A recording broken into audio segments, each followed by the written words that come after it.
Cargadores. Vale, vamos a, sobre todo lo que más controlas, electrolineras y todo eso, un poco cómo está España, porque España hace unos años era casi inviable o impensable comprarse un coche eléctrico, era de ser más atrevido, Sí, ¿vale?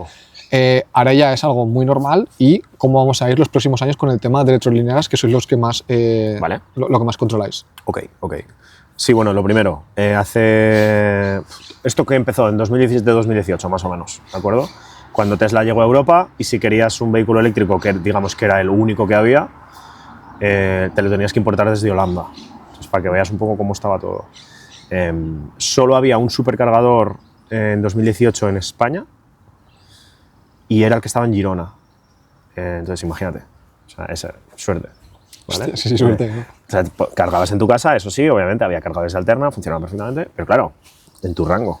Luego, a partir de ahí, obviamente había soluciones, pero era un muy early adopter, incluso el stage anterior a early adopter. Era muy... Y bueno, y coches muy caros. O sea, te estabas gastando 140.000 euros en un coche que su rango de acción real era de 400 kilómetros, un círculo de 400 kilómetros de radio. Que es mucho, sí, pero bueno. Ya, Pues pero... claro. Entonces ahí ha evolucionado un montón. A partir de entonces ha ido increciendo poquito a poco. Bueno, pues yo me acuerdo que la penetración de mercado del coche eléctrico en 2018 podría ser inferior al 0,1%. O sea, nada. Vale. En el momento que yo empecé a trabajar en Tesla era 2019, finales del 18-19, era en torno a un 1,5. Cuando yo me fui de Tesla, que fue en el 23, ya estábamos en torno al 4, 3 y con mucho 4. Y ahora mismo estaremos superando el 5, casi 6% de vehículo eléctrico puro. No estoy hablando de híbrido enchufable. 100% eléctrico, solo eléctrico. Si tenemos en cuenta híbrido enchufable, estaremos en torno a un 11-12 en España. Del total del parque móvil. Exacto, no está mal. O sea, no es mucho, pero si tienes... Es que lo que hay que tener en cuenta es la tendencia. La tendencia es claramente al alza y se está acelerando. Tú, por ejemplo, ahora que llevas 4 años con el Tesla, el Model 3 y 100.000 kilómetros, mi pregunta es, uno, ¿continuarías con un coche 100% eléctrico? ¿Cambiarías al nuevo o mantendrías este hasta cuándo? Si repetiría la compra, la repetiría sin duda. O sea, es el mejor coche que me he podido comprar. Tesla Model 3. Un coche eléctrico, O sea, con mucha autonomía. Hablas de cuál, o sea, no por esa marca. Vale. No, pero sí que es verdad que si estás buscando un coche eléctrico con mucha autonomía, con un muy buen ratio calidad-precio, es que no tienes tantas opciones. Ya. O sea, un Model 3, gran autonomía, tracción trasera, que real te está haciendo 500 kilómetros, es que te cuesta 48.000, 44, 40 sin y ayudas, largos, sin nada. Ah, vale. Hostia, Ya. está bien. Es que lo mismo en otra marca igual es el doble. Es que si yo quiero ahora mismo un coche que esté bien para empezar, y ni siquiera un BMW Serie 1, o si quiero un Golf, es que estás en 40.000. Ya. Y no tienen... Y estás en 140 caballos y con la mitad de equipamiento. Ah. O sea, bueno, es que queda muy cuña, pero Ya.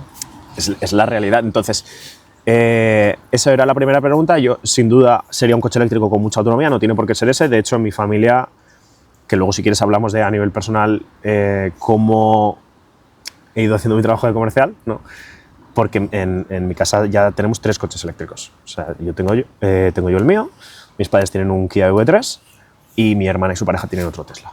Pero la empresa para la que trabajas, o sea, ¿realmente a qué se dedica? ¿A coches, a cargadores? ¿Dónde está? ¿Está en España? O? La empresa donde yo trabajo ahora Sí. mismo es un fabricante de cargadores, es un fabricante portugués, se llama Hello Next, y fabricamos tanto carga alterna como carga en corriente continua.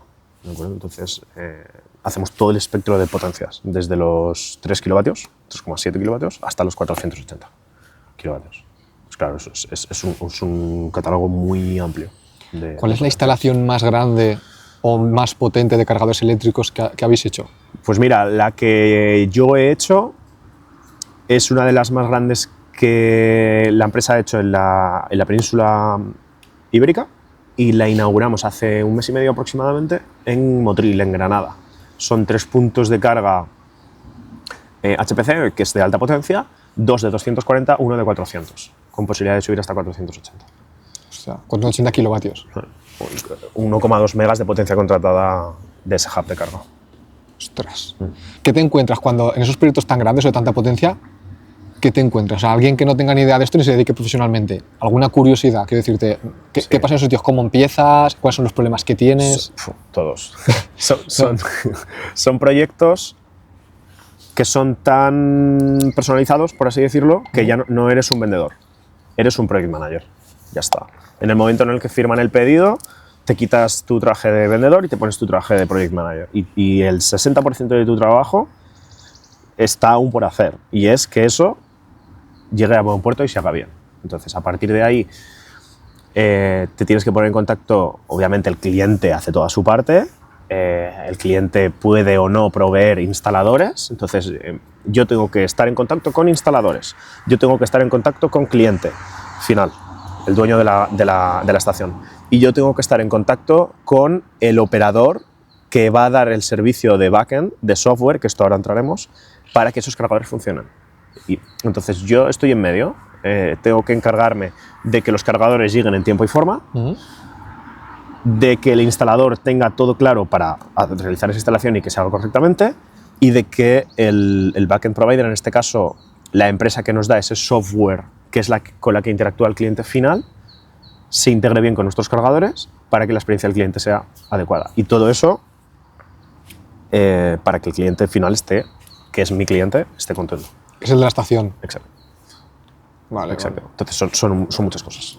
Son muchas cosas. ¿Y eso como a nivel de burocracia? Quiero decirte, desde Bueno, que tú... yo por suerte a nivel de burocracia se lo cambió el instalador y el cliente Vale. final. Sí. Quiero decirte, vosotros hacéis eso, pero no os encargáis de ejecutar, de los permisos y todo Podemos hacerlo, pero en este caso el cliente aportó su empresa de instalación. Entonces, como aportó su propia empresa de instalación, esa empresa de instalación es la que se hizo cargo de todo. Si nos hubiéramos hecho cargo nosotros, yo se habría hecho todo igual, pero sí que te puedo hablar de tiempos y dificultades. De media, desde que el dueño de cualquier instalación quiere poner un punto de carga, hasta que tiene los permisos, se hace la instalación y ese o esos cargadores están operativos, de media, desde la idea inicial hasta todo cristalizado, 18 meses. Año y medio. En España. Hostia. Año y medio. Y haciéndolo todo bien, rápido y que no haya ningún fallo. Sí, por tu parte, sí. Porque luego rápido, pues obviamente por la administración no va rápido. Hostia, año y medio. Año y medio. Claro, es que si encima es difícil, es caro, y encima, desde que, aunque ahora todas las electrolineras dijeran, vamos a llenar España de puntos de carga, tardarían año y medio en ponerse a funcionar. Técnicamente es imposible. Y no se podría por la red. Vamos a tratar ese tema también. Para los próximos años entendemos, y lo vimos con el tema del apagón, y pues que al final se está dando más cuenta la gente de que la red eléctrica está saturada, no está actualizada, se ha invertido mucho en producción, en generación, en renovables, lo que se ve, lo bonito, bajo mi punto de vista, pero en lo que no se ve, que es la infraestructura, la red, eso al final no vende, no llama, no se ha invertido a la par. Obvia. Entonces, hasta que ahora hay un problema. Entonces, ¿qué le pasa a la red? ¿Cómo crees que se va a adaptar o transformar? ¿Y crees que va a hacerse todo lo rápido que necesita España para poder adaptarse al vehículo eléctrico y que la red nos pueda abastecer? A ver, a día de hoy la red, en mi opinión, no está siendo suficiente. Debería estar mucho más reforzada. En principio están en ello y yo me lo creo. Lo que pasa que son obras de presupuestos muy elevados que toman mucho tiempo, que administrativamente son muy complejas. Administrativamente y técnicamente son muy complejas. Entonces, ¿esto qué resultado da? Que va muy lento. Tenemos que entenderlo, es lo que hay. No hay mucho más que se puede hacer. Y totalmente de acuerdo con lo que dices, vamos sobrados de generación. Tenemos un eslabón muy débil en el transporte de esa energía.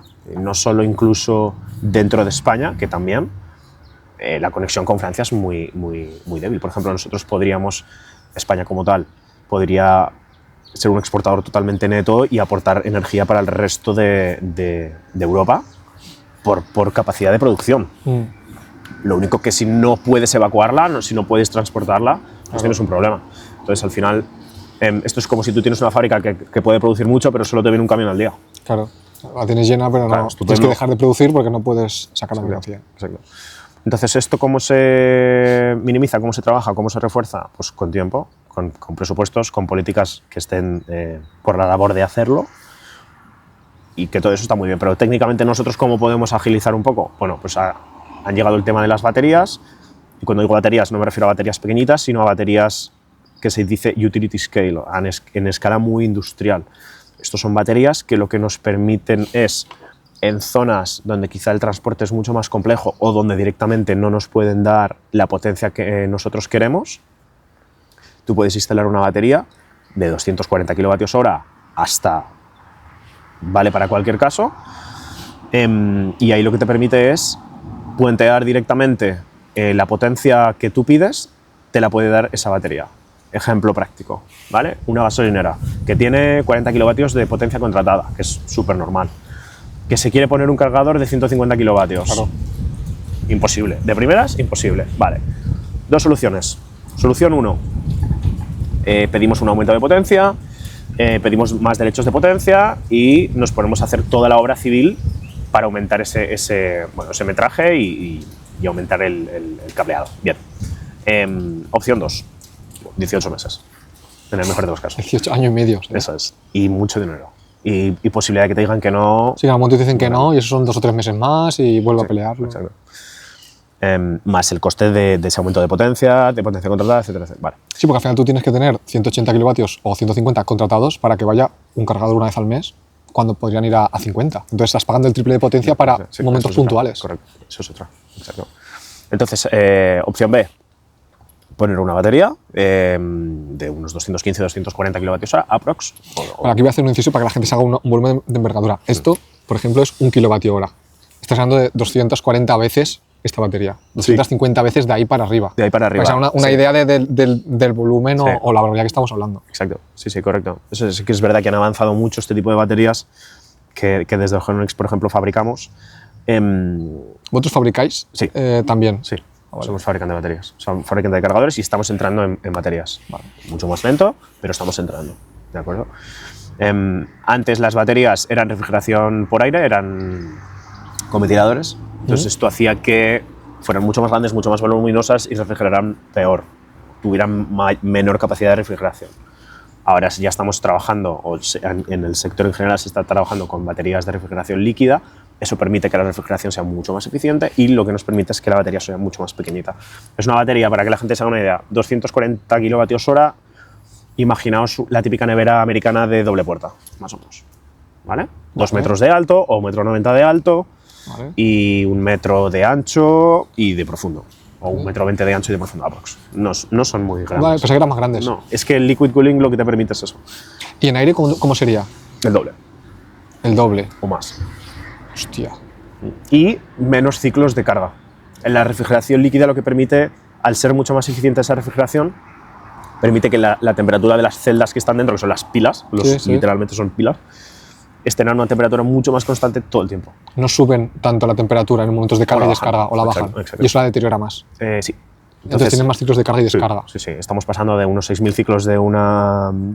Cuando digo ciclos, es 6.000 ciclos hasta que esa batería haya bajado de media un 20-25% de la potencia y capacidad que me daba en el día inicial. O sea que los 6.000 ciclos es cuando la batería está por debajo del 80%, como la vida en el iPhone, por ejemplo, que te pone la vida útil de la batería está en un 90%, un 80 y pico. Sí, sería algo así. Los ciclos hasta el 80-75%. Aproximadamente. Entonces nos estaría dando 6.000 ciclos hasta llegar a una salud de batería de un 80% aproximadamente. Vale. Y las de refrigeración líquida nos están dando prácticamente el doble, estamos en unos 10.000. Entonces, claro, son muchas ventajas. Es más pequeña y además tienes mucha más vida útil, o sea, te dura el doble de tiempo, digamos, casi, o el doble de ciclos, o casi, prácticamente, más o menos. Prácticamente. ¿Y de diferencia de precio hay mucho? Lo mejor es que casi nada. Claro, porque al final lo que inviertes no... O sea, las celdas, que es lo caro, y la batería, al final es el sistema de refrigeración que serán, no sé, pues ¿pero que está sumergido en un líquido o es tipo radiador como los coches? Sí, son tipo serpentines, correcto. Como un intercambiador de calor. Tienes serpentines con un radiador y un ventilador que lo que hace es que pase aire por los conductos. Algo así, exacto. Vale. Es un sistema para que la gente sepa que no es que esté sumergido en un líquido ni nada. No. Es el sistema de refrigeración por conductos, pero como un coche, que antes eran de aire y ahora son refrigeración líquida, algo parecido. Sumergirlo, ahora que lo dices, sumergirlo en líquido existe, pero es un sistema de seguridad antiincendios. Vale. Hay muchas baterías que, en función de la capacidad que tienen que estar conectadas a una toma de agua y si hay cualquier problema de incendio, literalmente la batería, al ser estanca, entra el agua a presión, inunda toda la batería y se queda 2 semanas llena de agua. Sí. Por dentro, o sea, entre la carcasa y la batería se llena de agua. Yo lo vi porque hice un vídeo con una empresa que era de extinción contra incendios y hablamos de eso, que el tema del coche eléctrico al final, si tú lo quieres apagar, tienes que inundarlo. Quiero decirte, Es una forma, sí. una de las formas más seguras o más eficientes o eficaces es inundarlo. Pero claro, a ver cómo inundas tú un coche. Una batería en ese caso está preparada para que se inunde por dentro, digamos. Utiliza el hecho de que se estanca y pasa de batería a una pecera. O sea, se llena de agua y se deja ahí hasta que ha terminado su combustión y ha bajado su temperatura. Aunque esté llena de agua, la reacción química, porque al final el problema de la batería es que tiene combustible comburente, ¿no? Entiendo. Más o menos, como que se retroalimenta, digamos, el incendio. Depende de la química en la que esté basada. En principio, las nuevas de ferrofosfato es mucho más complicado que algo así pase. Vale. Esas son las del LiFePO 4 que se escribe. Vale. ¿Y las de antes? ¿Las otras? Las anteriores eran NEDC, eran níquel, magnesio, cobalto. Vale. Entonces, ¿y las de ahora son mejores son más seguras? O sea, no es que sean mejores, sí, que también, sino que dan una serie de ventajas para lo que se busca en ese caso concreto. Entonces, en un coche, ¿qué es lo que estamos buscando? Mucha densidad energética para que pesando menos me dé más energía. En una batería estacionaria que va a estar quieta, el peso no es un problema, el espacio no es tanto problema. Entonces, el ferrofosfato no tiene tanta densidad energética, que no es un problema en ese caso, pero tiene otras ventajas. Es mucho más resistente, es mucho más fuerte, aguanta más ciclos, la puedo cargar hasta el 100, se degrada menos. Claro, pero la misma capacidad pesa más para un coche eléctrico, por ejemplo. Exacto. ¿Cuánto más? O sea, porcentajes aprox, el doble. No mucho más, pero un 15 o 20. 15-20% más de peso para la misma capacidad que son un coche, al final te aumenta mucho el consumo. Exacto. Y te aprovecho, no tiene mucho que ver con, pues son baterías, pero aprovecho que te tengo aquí. Por ejemplo, BYD, puede ser, ellos tienen batería de litio, de ferrofosfato, o hay una que le llaman como no sé qué Blade, porque estuve mirando coches de BYD y ellos lo promocionan como que la batería más segura del mercado y pone la Battery Blade no sé qué, o Solid Blade o algo así. ¿Son baterías de este tipo? Son ferrofosfato todo. O sea, aunque lo llamen así, es que me da la sensación, porque una vez vi en internet un tipo de batería que empiezan a sacar que es como algo sólido, es como un metal sólido, que incluso lo perforan. Esos son los Blade. Vale, lo perforan y no sale, o sea, no hay ningún tipo de... Claro, porque es que las ferrofosfatos son muchísimo más estables. Tú puedes perforar, puedes impactar, de hecho, BYD o muchísimos fabricantes. El 90% de fabricantes ahora mismo, el problema de la densidad se está solucionando de tal manera que casi todos están utilizando ferrofosfato. Vale. ¿De acuerdo? Porque incluso originalmente no permitían cargar a potencias tan altas, pero es que ahora la tecnología ha avanzado tanto justo en ferrofosfato por el simple hecho de que al estar basadas en hierro hay más hierro, es más barato, todo el mundo se pone a desarrollar ese tipo de batería. Claro. Se venden más, hay más negocio, pueden invertir más. Se pone más en I+D, exactamente. Entonces, todas estas baterías están basadas en ferrofosfato. Y la Blade, no quiero mentirte porque no tengo muy claro exactamente cómo funciona, pero si no me equivoco es el tipo de arquitectura que usa y la resistencia que le han dado. Es una de las baterías más seguras del mercado. Es que me acuerdo que una de las características al comprar un coche, un BYD, te pone batería Blade no sé qué, Solid Blade State o algo así, y como la anuncian como la más segura del mercado porque hay un gran miedo en el tema de los coches eléctricos que aunque no es que todos se incendien, siempre es muy viral y muy llamativo cuando un coche eléctrico se ha incendiado. Llama mucho la atención, pero la realidad es que es mucho más probable que se incendie un coche de combustión. Estadísticamente, y no porque haya más coches de combustión y vayamos sin porcentaje a lo mejor, número bruto, exacto. No, incluso separando y haciéndolo proporcionalmente es mucho más probable un coche de combustión. Claro, yo creo que es un poco como estamos acostumbrados toda la vida al coche de combustión, un gasolina, quiero decirte, un diésel por ejemplo, aún dices más complicado porque el diésel tiene que alcanzar temperatura, pero vas con un coche de gasolina que una chispa. Llevas una bomba. Llevas 50 litros, 60 litros, que 60 litros de gasolina explotando, ojo, correcto. Pero no nos da miedo, ¿sabes? No... Bueno, está normalizado, no pasa nada, pero también se está normalizando que la gente empiece a darse cuenta de que los coches eléctricos tampoco se incendian. Claro. Puede pasar, pero es muy raro. Y sobre todo con las ferrofosfatos es mucho más raro. Claro, y cada vez tú crees que los coches irán también mejorando la tecnología de las baterías para que al final no... Sí, seguro. Ahora se está empezando a hablar de baterías de estado sólido, que son muy interesantes. En principio permiten cargar a potencias a otro orden de magnitud, pero es que ya estamos llegando a un punto que, como en todos los sectores, prima que sea económicamente viable. Claro. Si yo tengo una batería increíble de 300 kilovatios hora que me pesa 200 kilos, que la cargo en un minuto porque me permite cargar a 3 megas, ok, todo eso es genial. Pero ¿y si esa batería cuesta 150.000 euros? Claro, no, es inviable, claro. Exacto. Claro, entonces las marcas no es que vayan rápido o lento, las marcas sacan el producto acorde a los partners con los que va a trabajar. Eso quiere decir que tampoco voy a sacar una batería que me permita cargar a 1 mega si en España el 90% de los cargadores de media son de 150 kilovatios. Claro. No tiene sentido. Les pago un dineral por esa batería. Sí, lo mismo que he hecho el coche eléctrico. Si los coches eléctricos puedes comprarlos desde 50.000 euros, bien, pero si el coche eléctrico más barato valiese 300.000 euros, Exacto. no habrían muchos en el... Es como empezó. Al principio Tesla costaba de media 120.000 euros. Ahora de media están en 50.000. Claro. Sí, el Model 3 el más barato, porque lo mismo el otro día creo que eran 35.000, sin ayudas. Sí, el estándar sí. El estándar, el 35.000, que digo, o sea, es que ya hay coches de... Es que, por ejemplo, un T-Roc vale 35.000 euros. Sí. O sea, es un coche más pequeñito, menos, y además es diésel, que no lleva ningún tipo de electrificación, que ya empieza a ponerse en... Y encima luego descuenta las ayudas, que si tú al Tesla le quitas las ayudas, al final son 29.000 o 30.000 euros. O sea, que ya empieza a estar en un tema interesante, pero falta ese miedo, yo creo. No, es normal, no pasa nada. ¿Por qué no me cambio yo el coche y me hago un electro que tú me recomiendas comprarme uno? Es que a mí me sabe mal porque digo, yo tengo un coche diésel que sí, que hace un 10, pero es un coche súper guay porque a mí no me importa que consuma un poco, no hago muchos kilómetros, si tengo que hacer algún viaje, es grande, es cómodo, no me preocupo, al final no salgo de mi zona de confort y es a lo que estoy acostumbrado, ¿no? Sí.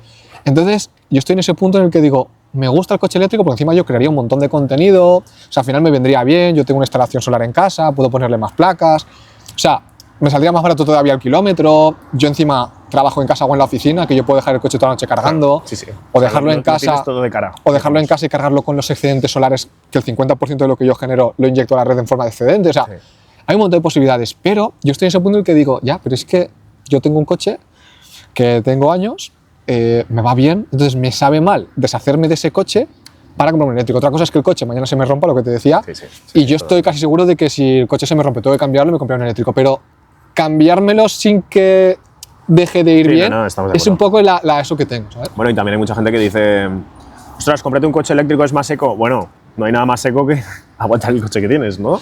Si funciona bien, no sé, tampoco hay que ser muy radical en ese aspecto. O sea, yo me compré el coche eléctrico no pensando en el medio ambiente. Obviamente para mí era un refuerzo, pues estupendo, pues un plus. Claro, pero yo lo hice porque tecnológicamente me parece superior, porque no tiene mantenimientos, porque la experiencia de conducción es mejor, no lo sé, porque me gusta la tecnología y porque sinceramente no me apetece estar gastándome 150 o 200 euros al mes, literal quemándolos. Es que, bueno, no sé, yo es como lo ¿Qué veo. diferencia tienes tú al mes de si llevas uno diésel o gasolina al eléctrico, de consumo, Bueno, de mi caso es particular porque yo tengo la posibilidad de cargar en el trabajo, entonces técnicamente gasto cero. Hay empresas que te permiten cargar en el trabajo y no pagas nada, entonces ahí es todavía más rentable, porque tú gastas, no sé, 300 euros antes al mes, ahora te gastas cero, literal. Cero. Pero también tengo el ejemplo de, como te comentaba antes, mis padres tienen un vehículo eléctrico y ellos también tienen la suerte de haberse puesto paneles y batería no tenemos, pero bueno, paneles, entonces, y venta de excedente. Yo cada vez que voy a cargar a casa, que será, pues no sé, 2 fines de semana al mes, no es mucho, pero bueno, ya son 200 kilovatios hora. No notan diferencia en la factura. No notan diferencia. La factura de luz. Exacto. La factura de luz ellos no notan cambios desde que tienen el coche eléctrico. ¿Y cómo lleva tu padre? Porque al final siempre yo el eléctrico lo asocio un poco más a tecnología y al final yo pienso, por ejemplo, que mi padre si tuviera que comprar un coche eléctrico y al final con la tecnología no lo llevan tan bien como nosotros normalmente. Bueno. ¿Cómo lleva tu padre el tema de haber cambiado de un eléctrico por lo tecnológicos que son? Es que claro, depende del perfil de cada persona. Mi padre le gusta, pero que obviamente me hace 1000 preguntas, es lo normal. Entonces es un poco reto.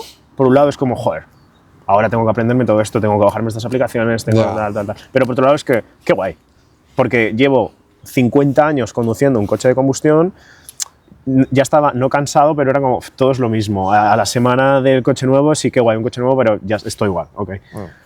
Aquí es diferente, aquí le veo motivado organizando viajes. Aquí le veo diciendo, oye, pues mira, de vacaciones, en vez de en avión, vamos a ir al sur y vamos a ir en coche y vamos a parar aquí, aquí y aquí. Hostia, y me gusta. El trayecto lo haces parte del viaje. Exacto. Claro. Porque puedes.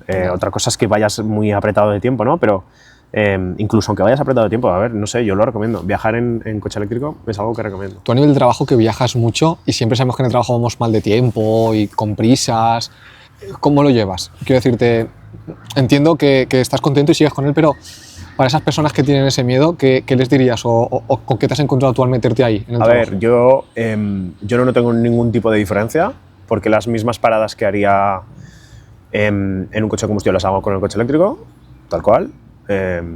Un Barcelona-Madrid es una parada en Zaragoza, con un coche de estas características. Y eso lo que me permite es que no haya ninguna diferencia real entre un coche y el otro. De hecho, esas paradas a veces hasta me vienen bien. Puedo contestar mails, pero es que, repito, son paradas de 15 minutos, Sí, que para 20 ti, minutos. para ti no hay una diferencia real. A lo mejor es que la parada de 15 minutos la haces de 20, pero que si antes hacías 3 paradas, ahora haces 3 paradas. Sí, exacto. Para mí no hay una diferencia. Que ni siquiera te he contestado de por qué aguantas el coche. Vale. Sí, estábamos, exacto, hilando con lo del coche, de por qué aguanto el coche, que al final no me he cambiado un eléctrico, que me sabe mal y tal. Exacto. Entonces, lo que yo recomiendo, si vuestro coche va bien, no tiene sentido que lo cambiéis. Esperad y en el momento que haya que cambiar un coche se toma una decisión. Exacto. Pero es que esto es, me tengo que cambiar el coche, vale, pues miro opciones. No es, miro opciones, por lo tanto, joder, quiero cambiarme ya el coche, en mi opinión. Dicho eso, el coche eléctrico, en mi opinión, son vehículos diseñados para durar muchísimos kilómetros y no es el mejor coche para venderse de segunda mano. Entonces se están juntando dos factores que lo que hacen es que yo recomiende aguantarlos mucho en el tiempo, hacer muchos kilómetros. ¿Por qué? Porque como es una tecnología que avanza muy deprisa, una venta de segunda mano posiblemente se penalice un poco, en el sentido de que igual tú te compras un vehículo eléctrico y al año pues te ha bajado un valor que tú no, o con el que tú no estás de acuerdo. En cambio, son vehículos que aguantan muy bien los paso del kilómetros. tiempo. Exacto. O sea, que se devalúan mucho con el tiempo, más que uno de combustión, ¿te refieres? Es que tampoco te diría eso, porque los de combustión también se están degradando bastante en el tiempo. Yo lo que recomiendo es que te compres el coche que te compres, lo intentes aguantar mucho en el tiempo. Quiere decir que un coche eléctrico no es para comprártelo y cada año, cada 2 años cambiártelo. Yo recomiendo que no. Son coches que te pueden aguantar, pero sin ningún problema, 400, 500 mil kilómetros. ¿Y el tema de las baterías? O sea, quiero decirte, porque hay veces que hay gente que se queja, a veces cuando voy a Madrid hablo con algún taxista, y se ve que hay algunos modelos de, por ejemplo, Tesla Model 3, que es lo que más se ha vendido, que tienen problemas de baterías y a los 200 y pico mil kilómetros les sale un fallo y tienen que cambiar la batería. Entonces, entiendo que eso con el tiempo pues se va mejorando y tal, pero es otro miedo, porque al final es una reparación que yo no soy mecánico, pero en un coche diésel pocas reparaciones hay que a lo mejor te cueste lo que cuesta cambiar una batería en un coche eléctrico. Entonces, ¿tú sabes algo de eso? ¿Te ha pasado? ¿Conoces a alguien? O... A ver, lo primero es que una batería que da problemas suele ser porque es una batería defectuosa. Y si es defectuosa, da problemas los primeros años, los primeros kilómetros. Entonces eso, muchos coches eléctricos están ampliando garantías por eso, precisamente para eliminar ese miedo. Tesla, por ejemplo, está dando en baterías y motores, unidades motrices, 8 años, 200.000 kilómetros en la versión Gran Autonomía. Claro, tú ibas en 4 años 100.000 kilómetros, o sea... Sí, a mí me queda la mitad. 4 años y 100.000 kilómetros te quedan. Yo he agotado la garantía general del vehículo, que es pues, lo típico, rodamientos interior, pantalla, tal. Baterías y motores, me queda la mitad de la garantía. Hasta 2030 aproximadamente, o 200.000 kilómetros, estaría cubierto. Dicho eso, es que incluso en el caso de que hubiera que cambiarla, las baterías han bajado tanto de precio. Ya. Es que lo estuve leyendo porque había un post que explicaba un hombre en Estados Unidos que la tuvo que cambiar, su batería de Tesla.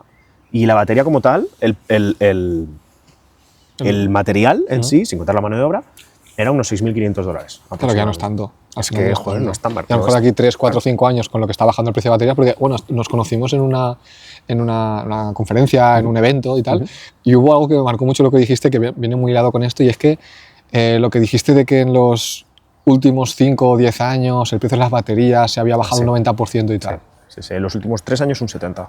O sea, y en los últimos 5 un 80, casi 90%. En los últimos 5 años un 90% ha bajado el precio de las baterías. Sí. Lo que quiero decirte es, con los próximos 5 o 10 años, aunque no siga en una tendencia, digamos, lineal, claro, si siguen bajando y bajando, al final el gran problema del coche eléctrico, que es la batería, puede comenzar a ser una ventaja porque al final sea barato. Sí, claro. Y que encima hayan más o reacondicionadas o que las cojan de un coche, que tal, las revisan todas y te la venden a mitad de precio con garantía y todo. Sí. O sea, de hecho, hay coches eléctricos, y es que lo vamos a ver y en muy poco tiempo, en 3-5 años, el precio del coche eléctrico va a ser más barato que el de combustión. Están convergiendo los precios. Porque si al final algo muy caro o el 50% del precio del coche era la batería y cada vez la batería vale menos, al final te puedes encontrar, porque lo otro es tecnología, que al final son chips, procesadores y la tecnología que hacen es más barata.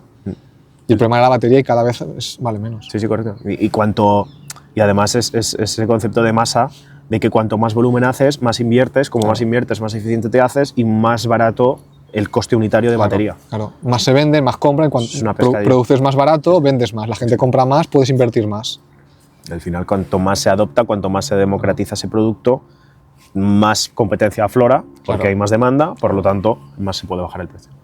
Sí, sí. O sea, lo veremos, ¿eh? Los coches de combustión en... Eso es lo que a mí me llama, que digo, parece que es algo que va a avanzar mucho, muy rápido y va a abaratar muchos costes, porque el gran problema que es la batería, parece que, vamos, lo que vimos en la conferencia esta, ¿no? Que es que el reto de los próximos 5 o 10 años es el tema de baterías, por optimización de costes de fabricación, todo, y eso al final es el problema de los coches eléctricos, que puede que se convierta en la ventaja. Sí, sí. No, es que va a ser la ventaja, 100%. Yo al final quiero coche eléctrico porque yo me dedico al contenido, coche eléctrico, cargadores, tengo placas solares en casa, puedo hacer 1000 vídeos de... Me Tienes cargo... vídeos enchufables muy chulos ahora también, ¿no? No, pero yo el hecho es de cambiarme, quiero decirte. Yo si me cambio se va por un 100% eléctrico. Porque al final yo no tengo... O sea, yo trabajo en casa o en la oficina que está al lado de casa. Yo voy al gimnasio al pueblo de al lado de donde estoy. Voy a lo de lo que fui de la conferencia. Si voy a Madrid muchas veces voy a la tele y me pagan el AVE, me ponen taxi y todo el rollo. Sí. Y si me tengo que ir yo a un viaje de X sitio, quiero decirte, me voy a ir una vez al año, 2 veces al año. Haces 8.000 kilómetros al año al coche. O sea, no, le hago más, a lo mejor le hago 10 o 12.000, pero no hago viajes largos con el coche normalmente. O sea, que es el gran problema. Entonces, claro, Tesla Model 3, por ejemplo, mira, y creo que eran 35.000 el estándar básico, que ahora llevan el techo de cristal, aunque sea el básico y tal. Pero, claro, el siguiente, que es el Long Range, ya no te dejan solo como antes, que se verá el Model 3 solo con las baterías más... no, es como el Premium. Entonces, te obligan a... Algo han cambiado, pasas de 35.000 a 45.000 euros, porque no solo es batería, es batería más... equipamiento, exacto, potencia, tal. porque claro, se ve que todo el mundo hacía el básico más las baterías y por menos de 40 lo tenías. Un cochazo. Y me lo miré, porque digo, hostia, es que 750 kilómetros de autonomía, creo que homologan ahora, aunque luego sean 500. Digo, joder. Sí, el Model 3, el Long Range motor trasero, Ese. que no existía cuando yo me lo compré, si no me lo habría comprado. Te está homologando, sí, o 702. 700 y pico. O algo así. 700 y pico, que yo digo, hostia, tío. Entonces, claro, es una barbaridad porque dices, es que 500 kilómetros que te des reales, le quitas un 30%. Seguro que te los hace. En autovía hablo, que es el caso más desfavorable y tal. Seguro. Digo, ostras, pero claro, para mi caso, por ejemplo, yo digo, hostia, pues a lo mejor me compro uno de 35.000 euros, son 10.000 euros menos, me meto en el mundillo y al final, aunque no sea tanto, yo tampoco le voy a hacer tanto, ¿sabes? Sí. Pero es lo que te digo, me da ese porque decir, el coche va, o sea, el mío. Ya, Entonces, es un poco capricho, ¿no? Sí, eso suena como capricho y encima dices, si el coche se te rompe, lo cambias y ya está, pero dices, ¿y si me va bien, me lo cambio y luego no estoy tan contento como esperaba y encima me lo podía haber quedado? Sí, correcto. ¿Sabes? Y yo conozco mucha gente con la que hablo con el tema del coche eléctrico y tal, y me dicen lo mismo, es que mientras mi coche me vaya, ahora, cuando se me rompa, sí que sé que voy a híbrido enchufable, con 80, 100 kilómetros de autonomía que hay ahora ya, o 100% eléctrico. Sí, sí. No, esto es... O sea, yo haría lo mismo, ¿eh? Lo que pasa es que a mí me dolería mucho, 10 litros a la opción. Ya. Pero bueno. Yo al final... Sigues ahorrando más que cambiándotelo. Claro, yo miro una cosa por la otra, es decir, pues voy con ese coche, me encanta conducir ese coche, ¿sabes? Entonces lo veo más como hobby, porque al final yo para trabajar no hago kilómetros. Yo ya digo, trabajo en casa. Que sí. Yo me levanto y no cojo el coche, lo cojo para ir al gimnasio. ¿Sabes? Entonces, una cosa por la otra. Pero es verdad que me molesta que digo, o sea, es que si me gasto 300 euros al mes, es que serían cero. Te digo, me quema mucho en la cabeza literalmente quemar dinero. Es que yo si me lo cambias, es que pasa que me haría un segundo coche eléctrico y entonces es peor. Porque tendría ese y el coche eléctrico. Sí. Y lo que me ahorro por un sitio me lo gasto en seguro y tal. no cogiendo el otro. ¿Sabes? Entonces... No. Sí, por eso digo que es que tampoco recomiendo cambiarlo por cambiarlo. Cambiarlo cuando tienes que cambiarlo. Claro. Hay gente que por ahí que se lo quiere cambiar cada 2 años. Claro. Bueno, cada uno que haga lo que quiera, pero yo recomiendo que no. Claro, cuando toca te lo cambias y ese cuando hasta que agotes la vida útil. Está. Sí. Bueno, yo en Tesla tenía clientes que solo querían un renting de 24 meses y cada 2 años se cambiaban el coche. Al final por imagen depende, pero Sí, si bueno, es por... porque les gusta, porque cada 2 años querían estrenar el coche. Al final es como tu capricho también. Ya está. Sí, pues ¿sabes? su empresa iba bien, se lo podía permitir, pues oye, me parece perfecto. Es que tú lo puedes hacer como minimizar el gasto o como capricho. Decir, pues yo todos los años me cambio el coche, ¿qué me cuesta? 4 o 5.000 euros la diferencia entre que me compro uno y lo vendo y tal, pues si me los puedo pagar, los pago, ¿no? Al final. Los pongo de gasto y fuera.